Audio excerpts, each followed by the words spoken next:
Ayan, what's up dribblers at mga shooters, kamusta? Kamusta po kayo? Coach Chito Victolero, ang sama ng loob ay hindi po maitago dito sa officiating ng Game 3 ng kanilang bakbakan ng Rain or Shine Elasto Painters. At dahil dyan, ito naman po ang sinabi ni Coach Yeng Giao patungkol kay Coach Chito Victolero at sa rules ng PBA. Pag-uusapan, tatalakayin po natin yan matapos po akong maglambing sa inyo ng isang like, share, comment down below, and don't forget to subscribe and hit that notification bell button para lagi po tayong updated sa ating pong mga video. Hindi nga po maitago ni Magnolia Head Coach Chito Victolero ang sama ng loob sa officiating ng Game 3 ng kanila pong Best of 5 quarterfinal series ng Rain or Shine Elasto Painters, lalo na sa mga crucial na yugto ng bakbakan na sa palagay po niya ay nawalan sila ng pagkakataong ipanalo ang laban. Ang punto po ni Coach Chito Victolero at sumama ang kanyang loob dahil sa huling segundo ng overtime period kung saan ang layup ni Xavier Lucero ay sinupalpal ni Jonard Clarito sa kanila pong paghahabol. May score po niya na 106-104. Ang inirereklamo nila dito, kung naitawag sana agad-agad ang goaltending, hindi na sana nag-foul ang kanyang mga manlalaro, hindi na sana nag-free throw si Gian Mamuyak dahil matapos nga po ang nasabing foul kay Mamuyak, nag-review ang mga referee na ang nagsupalpal na si Jonard Clarito sa layup ni Xavier Lucero ay goaltending ang nangyari. Dahil walang tawag ang mga referee, continue po ang laro at doon nga napilitang mag-foul ang Magnolia Chicken Templados. Matapos nga po yan ay hindi na nakakuha ng maayos na tira ang koponan ng Magnolia Chicken Templados. Para yan, sapat naman po yan para itakas ng Rain or Shine Elasto Painters ang Game 3 ng kanila pong Best of 5 quarterfinal series. Sinabi nga din po ni Coach Chito Victolero na malaki yon para sa kanila ang ganong non-call dahil hindi nga daw po sana magpapaul kay Mamuyak kung naitawag agad yung goaltending violation. Narito po si Coach Chito Victolero sa ulat ni Roventerado ng Spin.ph. Siguro nakita nyo naman, it's obvious. Kailangan nilang itawag yon. Ito ang magpapasya sa laro. Dapat nga daw po lahat ay maging sharp. Ayon po yan kay Coach Chito Victolero. Yun naman talaga ang trabaho ng mga referees. Pero hindi din talaga lahat, kasi makikita mo tatlo lang po yung referee dyan, 10 yung player na kanilang pinabantayan at tinitingnan. Narito pa po ang mga sinabi ni Coach Chito Victolero sa ulat pa din po yan ni Roventerado ng Spin.ph. Everybody needs to be sharp. Lahat ng player kailangan.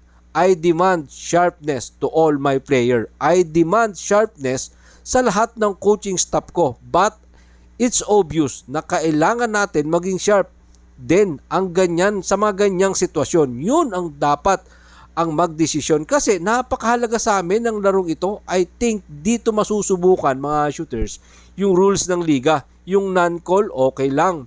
Okay lang yung sa akin sa mga kung mga nasa second quarter pa lang yung nasabing bakbakan. Pero last minutes po yun, dying seconds. Kumbaga, pwede talagang mag-decide yung hindi mo maitawag na panalo. Pero pinaka-best siguro gawin ng Magnolia para sa akin, paghandaan na lang po nila ngayong araw yung susunod nilang Game 4. Kalimutan na nila ang nangyari sa Game 3. They need to be ready for the Game 4 if ever makahirit po sila ng do or die Game 5. Yan naman ang mangyayari po bukas. So yan ang kailangang paghandaan netong koponan ni Coach Chito Victolero. Kung may mga ganong pahayag si Coach Chito Victolero, siyempre hindi po papatalo dyan. Ito po si Coach Yeng Giao sa ulat naman po ni Justin Pacnis ng Tiebreaker Type. I-highlight na lang po natin yung mga sinabi ni Coach Yeng Giao. Narito po si Coach Yeng Giao sa ulat ni Justin Pacnis ng Tiebreaker Type.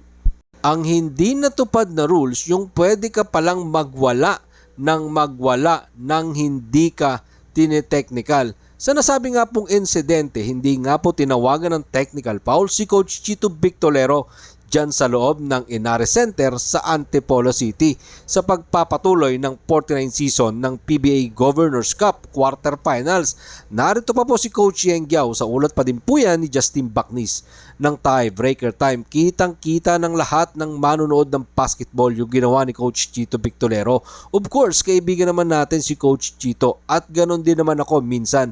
Pero kung ako ang gumawa nun, sigurado akong technical. Well, may punto din po dyan si Coach Yeng Giao. Nasa loob na nga naman po itong si Coach Chito Victolero.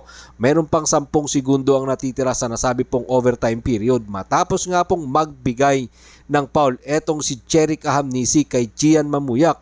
Para sa question, ang hindi nga po tinawag na goaltending.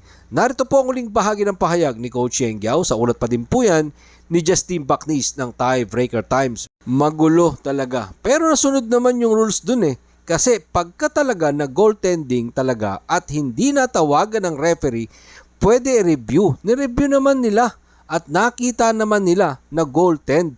Wala kaming reklamo sa sinasabi nilang counted. At since meron namang naghahanap ng aksyon na may natawagan silang foul, that should be still in effect. Kasi yun ang rules eh. Yun naman ang rules eh. Pag merong tawag na kailangang i-review kung ano yung nangyari, after that, stay effective in the course of the game. Kung yun ang rules ng liga, walang dapat ireklamo sa rules. Is rules. Para sa akin yun, mga shooters ha. Part of the game. Siguro, masasabi natin dito sa kupunan ni Coach Chito Victolero, bawi na lang po sila, may 2 game pa kung mananalo sila sa game 4. So, kailangan nilang maitulak ang game 5, do or die. Sa first game naman po mga shooters, puntahan po natin. Nanalo nga po, lamang na ulit dito ang Talk and Text Tropang Giga sa kanila pong sister team na NLEX Road Warriors 2-1 sa kanila pong best of 5 quarterfinal series. Best player po dyan, eto pong si Glenn Cabuntin sa kanya pong 17 points, 6 rebound, 5 of 5 sa 3 points. Wow, perfect etong si Glenn Cabuntin. Final score, 109-91.